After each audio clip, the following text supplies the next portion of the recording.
छत्तीसगढ़ से बड़ी खबर, जहां ईडी शराब घोटाले के सिलसिले में छत्तीसगढ़ के पूर्व मुख्यमंत्री भूपेश बघेल के बेटे चैतन्य बघेल के ठिकानों पर छापेमारी कर रही है और ईडी की टीम सुबह सुबह उनकी आवास पर छापेमारी के लिए पहुंची है। जानकारी के मुताबिक ये छापेमारी मुख्य रूप से पता लगाने के लिए है कि क्या कोई राशि कथित तौर पर उनके बेटे के माध्यम से पूर्व मुख्यमंत्री तक पहुंची थी या फिर नहीं।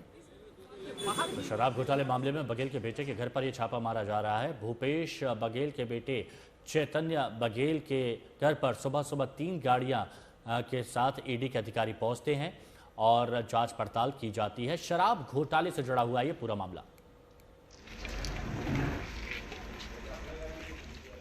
विधानसभा सत्र का आखिरी दिन है और आज वो अडानी का मामला उठाने वाले थे और उनका ये साफ साफ कहना है कि जिस दिन वो अडानी का मामला उठाने वाले थे और उनके सुपुत्र चैतन्य बघेल का जन्मदिन है आज, तो जिस दिन ये 2 चीजें थी उसी दिन ईडी ने उनके घर पे वापस दस्तक दी है और इनफैक्ट ईडी ने शराब घोटाले में ये दस्तक दी है, ऐसा बताया जा रहा है। अभी आप देख रहे हैं विजुअल में काफी सारे कार्यकर्ताओं का जो आक्रोश है, कांग्रेस कार्यकर्ताओं का आक्रोश, वो साफ नजर आ रहा है और भूपेश बघेल भी यहाँ पर मीडिया से अपनी बात को साझा करते हुए नजर आ रहे हैं। वो लगातार वेंडेटा पॉलिटिक्स का आरोप लगा रहे हैं भारतीय जनता पार्टी पर कि किस तरह से ये वेंडेटा पॉलिटिक्स है। लेकिन यहाँ पर आप देखेंगे कि बहुत हेवी सिक्योरिटी के बीच में यहाँ पर लगातार ईडी छापेमारी कर रही है। देखेंगे यहाँ पे कार्यकर्ताओं का जो आक्रोश है, बहुत सारे कार्यकर्ता यहाँ पर मौजूद है और वो पैदल अपनी गाड़ी तक यहाँ पर जा रहे हैं।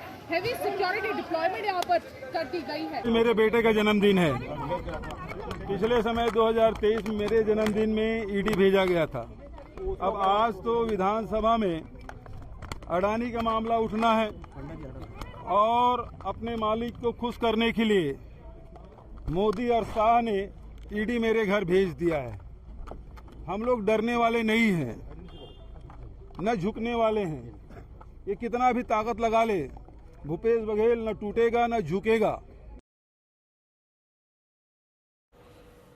तो सुबह सुबह करीब 3 गाड़ियां पहुंचती हैं और व्यंग भरे अंदाज में भूपेश बघेल ये कह रहे हैं कि 2023 में मेरे ऊपर छापे मारे गए थे और अब मेरे बेटे पर।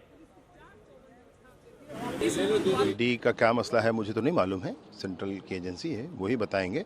परंतु जन जन का चर्चा का जो विषय है, किसी को भ्रमित वो कर नहीं पाएंगे।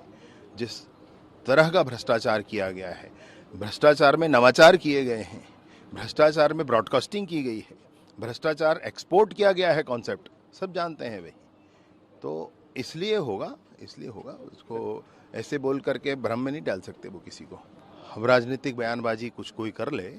जहां आपके घर आई थी कि ईडी नहीं आई थी भाई, नहीं है कोई मामला तो नहीं आई थी, कोई मामला होगा तो आती।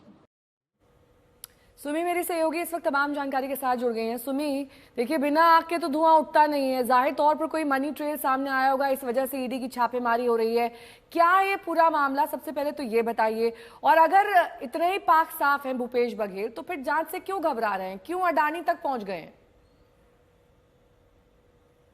जी बिल्कुल, भूपेश बघेल के घर में फिर से रेड लगी है और इनफैक्ट ईडी की ये जो रेड है, 6 गाड़ियों में अधिकारी आज सुबह 6 से 6:30 के बीच उनके भिलाई स्थित निवास पर पहुंचे और वहां पर ये रेड लगातार अभी चल